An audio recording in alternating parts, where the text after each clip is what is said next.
1978 میں دارul قرآن کی بنیاد رکھی گئی۔ ایک چھوٹا سا مکتب اور مدرسہ تھا جہاں میرے والد محترم جامعہ کے بانی قاری عبدالحلیم صاحب رحمۃ اللہ علیہ بچوں کو قرآن کریم پڑھاتے بھی تھے اور ان کی نگرانی بھی کرتے تھے۔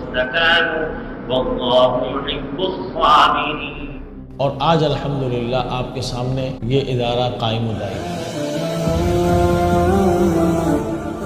پچھلے سال ہمارے پاس جو درخواستیں آئیں وہ تقریباً 1000 تھیں، لیکن اس سال ہمارے پاس تقریباً 1200 طلباء کی درخواستیں آئی ہیں۔ ہمارے پاس اس وقت جو بچے پڑھ رہے ہیں 1000 طلباء ملک پاکستان کے ہیں، 300 طلباء بیرونی ممالک کے ہیں، تقریباً 700 طالبات ہیں جو ہمارے پاس تعلیم حاصل کر رہی ہیں۔ بنوریا دارالقرآن کے جو امتیازات ہیں، سب سے پہلی چیز ہے یہاں کا معیار تعلیم۔ حج رواں وقف کا جو بنیادی طریقہ ہے وہ تختی نمبر 6 میں ہے۔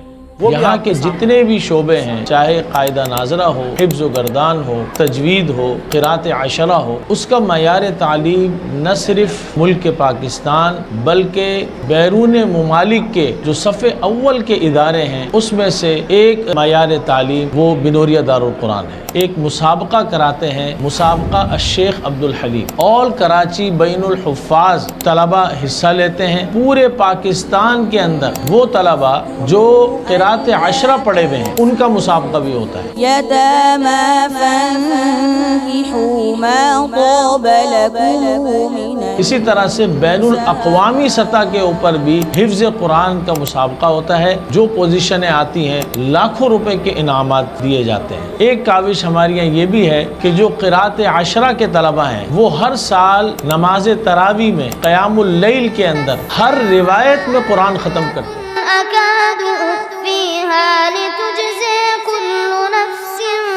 ہم ایسے معیاری اساتذہ کرام تیار کرتے ہیں جو ملک بھر کے اندر اور دنیا کے اندر جا کر تدریسی فرائض سر انجام دیں۔